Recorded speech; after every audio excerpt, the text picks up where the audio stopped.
welcome back to another episode of our Pokemon Colosseum playthrough.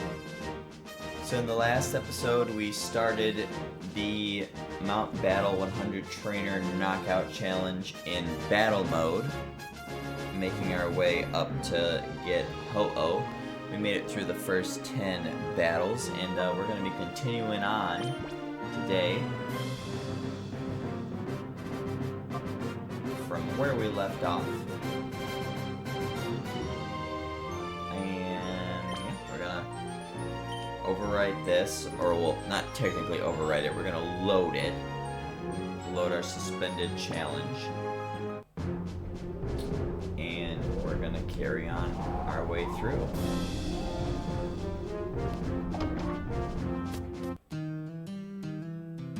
Oh, we still get Pokecoupons and everything? Well, ain't that nice. I'll probably never use any of these, but... Oh, I guess I could... Okay. I guess I didn't have to do it out there. I could have done it in here. I honestly didn't know this was a thing. I thought it was just the pass-through. But yeah, we want to go to the next area. So I think I'm gonna try and do one set per episode. Ideally, that'll be how that works. But we'll just have to wait and see. You know what, Macargo? You can get some showtime, big fella. I don't know why I picked Hariyama for my fourth Pokemon, because Hariyama's not really going to do much against these Pokemon. It's okay. I doubt that I'll end up even having to get that far. Because with these early battles, I'm pretty sure they're still going to be really weak and pathetic, so I don't think I'm going to have to worry very much. If I'm going to hazard a guess, it's going to probably be around, like, maybe floor 50 plus is when things are going to probably start to ramp up. But obviously, I guess we'll just have to wait and see how it goes. Only time's gonna tell as far as that's concerned, right?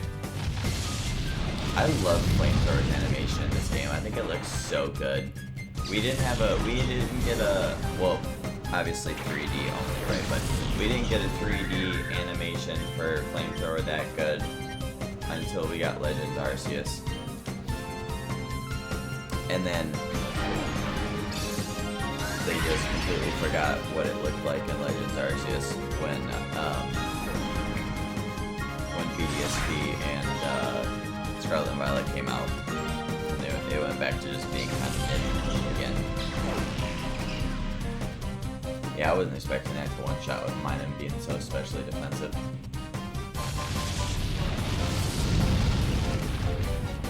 Now the question is, did you bring another bug or did you bring Plusle? I kind of hope you brought another bug. You did! Right. Look at Macargo actually getting some showtime. And after I was saying before I even did the grinding 2 years ago when the series went on its hiatus that if Macargo didn't get done, I didn't care because I wasn't going to use him anyway. And he's getting used in the first battle of the next area. Look at that.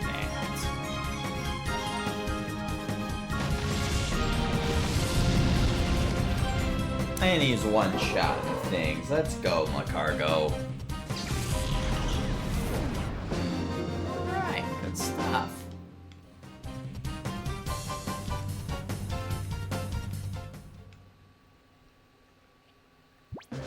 I do need to remember, though, that these Pokemon are level 80, whether they're bad or not, so their stats are going to be high. You know what I mean? That was why, you know, Espeon... Frick, I keep on pressing the wrong hand button. Because, you know, that's why Espeon wasn't one-shotting either, because, you know, their special defense stats are pretty decent, even though Espeon's special attack stat is really good.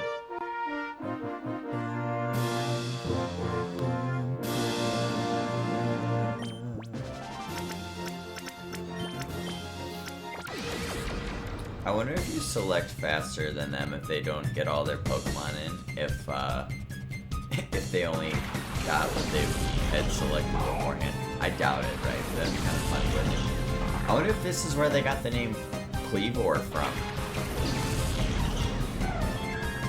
I mean, all they literally did was just change the E and the L.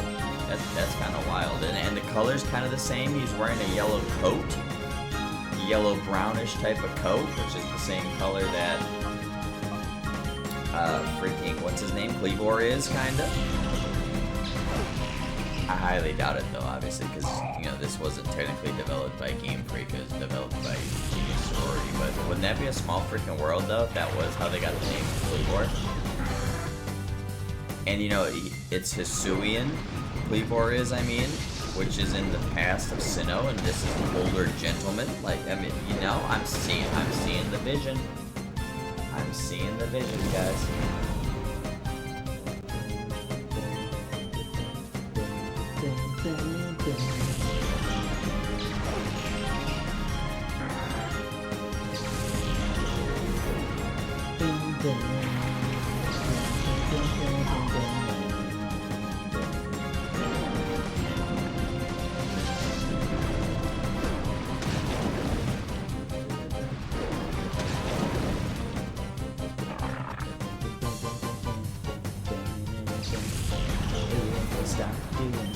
Sorry, guys.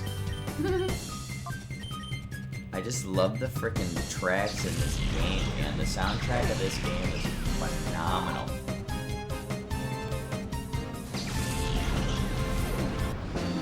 But I can't wait for XD's either, because I love XD's track too. Tracks, I mean.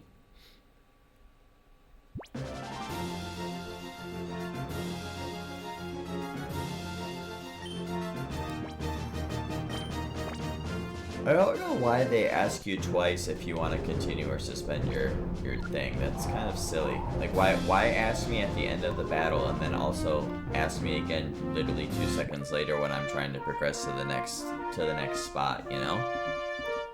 That's kind of weird. Oh, look at that! All the Hoenn starters, plus Pikachu and a Larvitar and a Psyduck.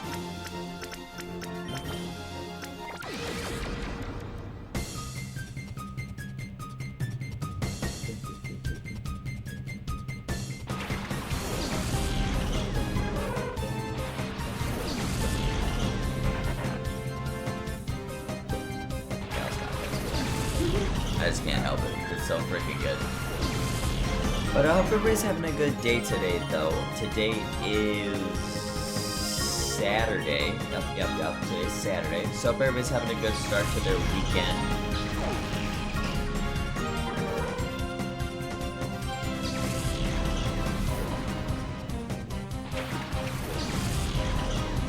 I'm having a good start to my weekend, I guess, because I'm recording, right?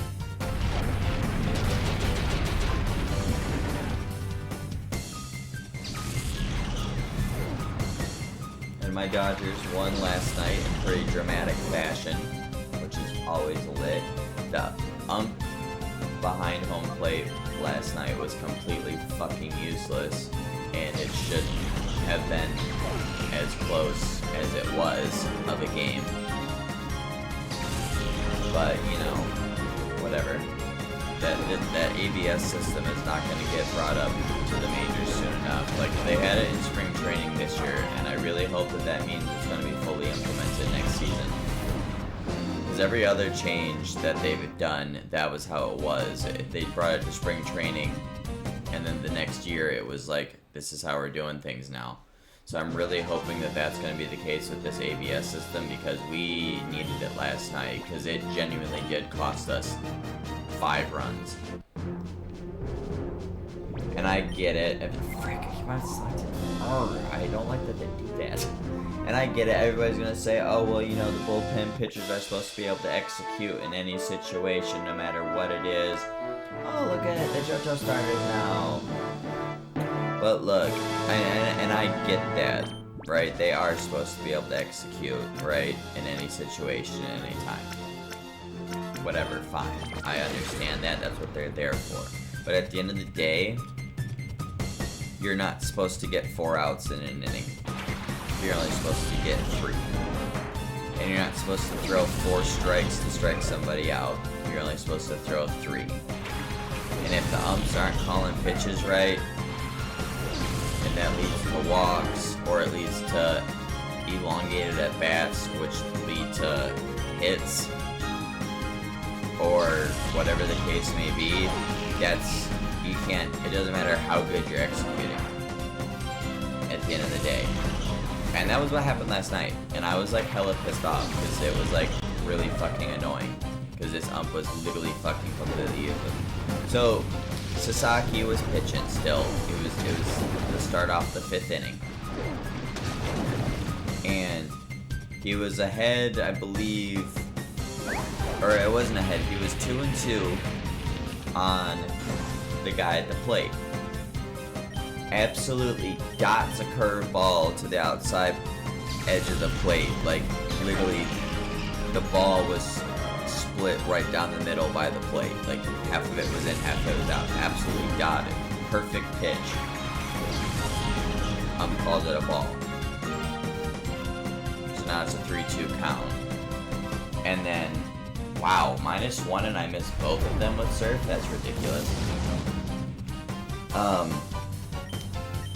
So it's like, okay, fine, whatever, you know. And so then he throws another one to try to, I don't know if he was trying to get some chase out of the guy that was at the plate or what, but he throws another one that actually was a ball. Didn't get the chase, unfortunately. So that ends up resulting in a walk. A walk that should have been a strikeout because it was. So then they end up pulling the kid out the game because his pitch count was getting kind of high anyway. Fine, whatever. So then they bring Bonda out of the pen. I can't remember the exact... Oh my goodness, excuse me guys. I can't remember the exact order of how it went. I don't know if he let 2 guys get on and then got 2 out, or if he did 1 and 1 and 1 and 1, or what, or if he got the 2 out then let the 2 guys on. I really don't remember, but anyway, it doesn't matter. In fact, the point of the matter is he got 2 guys out and then also let 2 guys on base. So bases were loaded, 2 outs. Gets to full count on the guy at the plate. Absolutely paints a pitch at the top of the zone. Same as with Saki's pitch, the ball was literally split in half by the top of the zone. Could not have placed it better if he tried. Well, guess what that moron of an umpire called it? A ball, which forced in a run. Or no, actually I lied, I'm sorry. I'm getting ahead of myself. That was later on in the game, which ended up giving them a 9-8 lead. This is back when it was still 8-4. So bases are loaded now, even though we should be out of the inning, because the 2 outs that Bonda recorded should have been the 2nd and 3rd outs after Saki struck out the first batter at the inning, which is how it should have gone, because that was what it was. Well, the extra guy, their 4th out, if you will, hits a grand slam, which ties the ball game. And again, I get it. Bonda should have executed, because it doesn't matter how many men are on base or how many outs there are or whatever the case may be, they gotta execute. I get it, but again, he shouldn't have to, you know, get 4 outs in an inning, no matter what. But, you know, whatever. So it's tie game, whatever. Cost us those 4 runs, whatever. Well, then later on in the game, bases ended up getting loaded. I don't think Bonda was still pitching at this point. I think somebody else is out of the pen, but it doesn't matter who was out because the ump was still just as useless. So bases are loaded again. Pitcher absolutely, whoever was pitching, I really don't remember now, but it's kind of irrelevant. But they absolutely dotted a pitch, top of the zone, like I said. Ball was literally split in half by the top of the zone, like I said. And the ump calls it a ball, which forces in a run, like I said. And then now it's 9-8. Thankfully, and then they ended up, Arizona ended up putting up 2 more runs in the bottom of the 8th, which is like, okay, that's fucking awesome. And thankfully, we put up a 6th spot with our last 3 outs, which up putting us up 14-11, which gave us the win. You know what, Ampros, you can come along this time too, because there's a lot of water types again, same as with all the flying types last time. Get you some show time too. But so we end up winning 14-11 because they didn't score anymore in the 11th. But it's like, you know, 5 of their runs shouldn't have been there. You know what I'm saying? Like, genuinely, they should not have been there. But they were because the ump doesn't know what he's doing when pulling the parking strike zone. Like, it's... And I don't know, man. These umps this year are on some other shit. Like, it didn't end up coming back to matter, I don't think. But in the Red Sox game last night, I mean, granted, we unfortunately lost in the 12th, but it's a great ball game. They were scoreless through 10, which is incredible.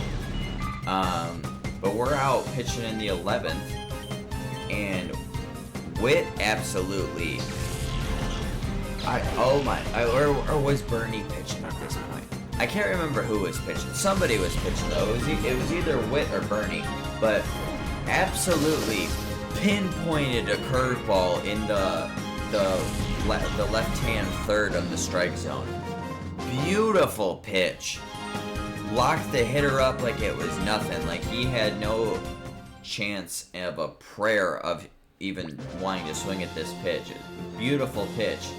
And it was like well in the zone, like not even a whole, oh, maybe that was on the corner or whatever. Like it was in the zone.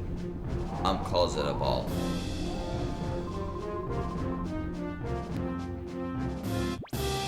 I was like, are you fucking kidding me, bro? Like where in what universe is that a ball? You know, like it's, I get it, they're human. I get it, right? I get it. And humans make mistakes. We're not infallible. I get it. But at the end of the day, this is your job. I don't know how much umpires get paid, right? But this is your job. This is what you're getting paid to do, is to call balls and strikes. And you, I would hope and assume, go through training to be able to learn how to call balls and strikes the proper way. So I would think with all that training and also the experience of actually calling games, you would then know what the strike zone is to only be missing borderline calls. You know? But like I'd say about 70 to 80% of them just can't do that. Like the only calls that I would say I give the umps for getting incorrect are the ones where there's like a microfiber of the baseball on the line of the strike zone, and like 99.7% of the ball is out of the zone. Those ones I could understand getting called incorrectly. That makes sense, because in my opinion, that is a ball, myself, because 99% of the ball is not in the zone, you know? So like those ones, I'll let them get a pass. Sucks when they're called against us, granted, but you know, I get it. But when it's right dotted on the corner, or right dotted on the plate, you know, right where the plate is, or literally in the middle of the plate somewhere and you're calling that wrong, or if it's like 6 inches off of the plate and you're calling it a strike, come on, man.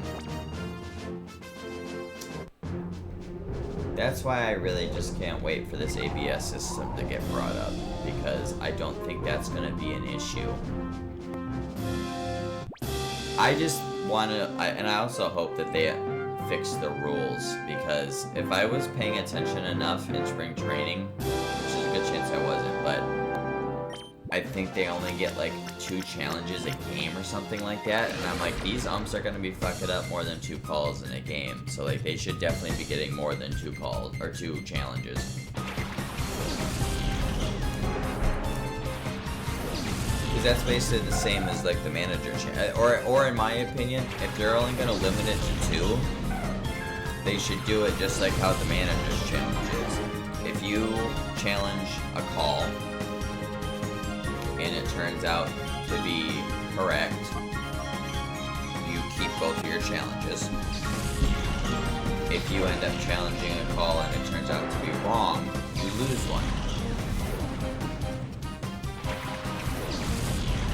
Because, obviously, as I just mentioned last night, granted it was against 2 different hitters, but nonetheless, and there were more missed calls than just those 2, by the way. Those 2 were just the costly 2 that mattered, but there was 2 badly missed calls in the Dodgers game last night.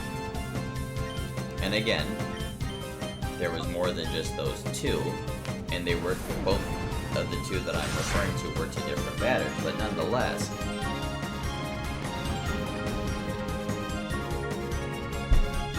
I even think they were to different pitches as well, but which I know for a fact that they were. But irregardless of all that, you get what I'm saying, guys. Like I hope, but I just really hope that that ABS system is in the majors next year because, and I'm hoping that one of 2 things comes from it. Either the right calls will be getting made because players will be challenging them and they'll get what they deserve, you know, whatever call it was or supposed to be. And I also hope that it makes the umps pull their heads out of their asses and actually do their jobs. Because, like, a lot of them just over the past handful of years have been so bad. It's kind of pathetic. But, you know, I don't know. But let me stop ranting about umpires and baseball, because I think I've really spent almost this whole episode ranting about that. But yeah, so it sucked though, like I said, that the Sox lost in 12, but it's, you know, that one actually wasn't the ump's fault. That was just a lot of unfortunate circumstances. But I can't be mad about losing a game like that necessarily, because I mean it was definitely a rubber match for sure. I mean, if you go through 10 innings without scoring, I mean, that's just incredible. But at least the Dodgers ended up pulling off the win, even with all the adversity.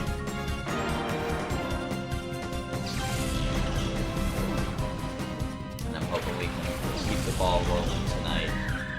And I hope that the Sox can get the ball back rolling again tonight.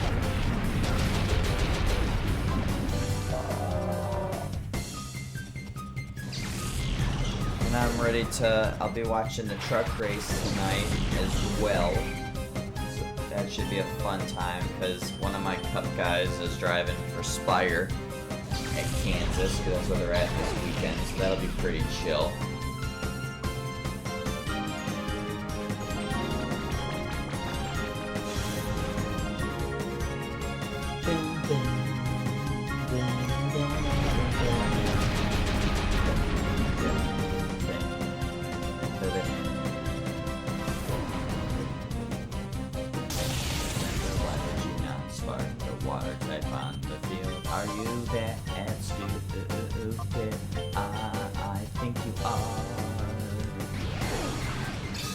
Thank you for not hitting the water type, but I mean, and it doesn't matter because I still have 2 more mons in the back, but still.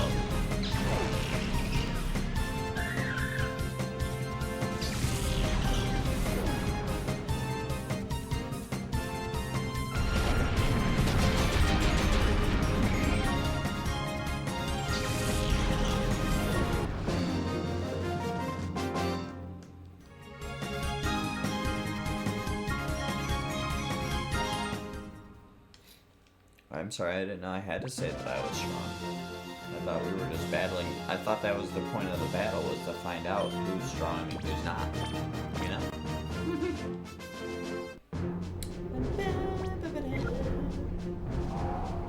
Alright, and here we are at the 2nd area leader.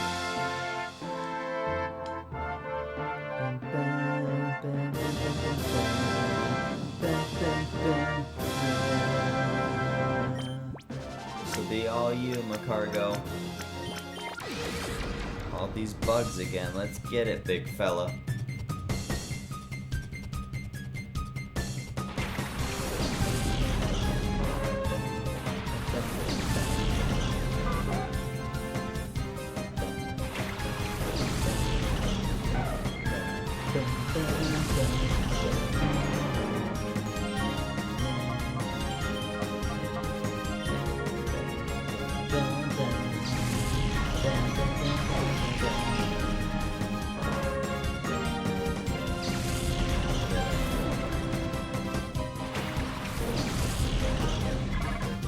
I'm glad I clicked Rock Slide.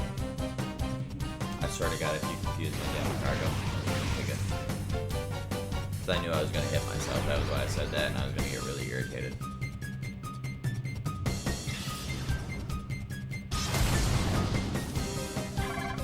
Oh, yeah! Oh, yeah! So glad I clicked Rock Slide there. That was so lit. I mean, granted, I was going to do it anyway, but regardless.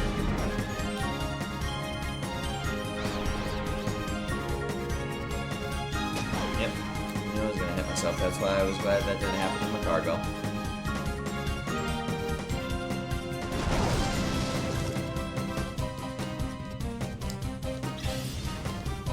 Well, I doubt that all of the battles from here on out are gonna go for the rest of the stages are gonna go this fast for us to clear, because eventually we're gonna start getting fully evolved Pokemon, and probably actually decent fully evolved Pokemon as well.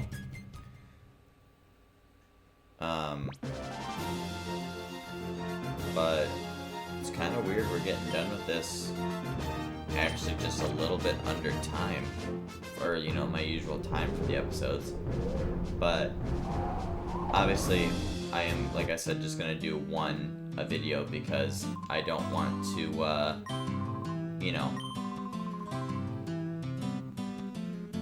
necessarily, I don't want the videos being too long or whatever.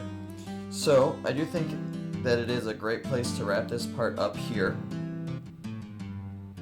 So I will be suspending my challenge here for now, and we will continue it in the next episode. So if you guys did enjoy this episode, please leave a like down below. I greatly appreciate that. And click that subscribe button if you guys are new. And don't forget to click that little notification bell so you guys do get notified next time videos do go live on the channel. And with that, I will see you guys on my next episode. See you later, guys.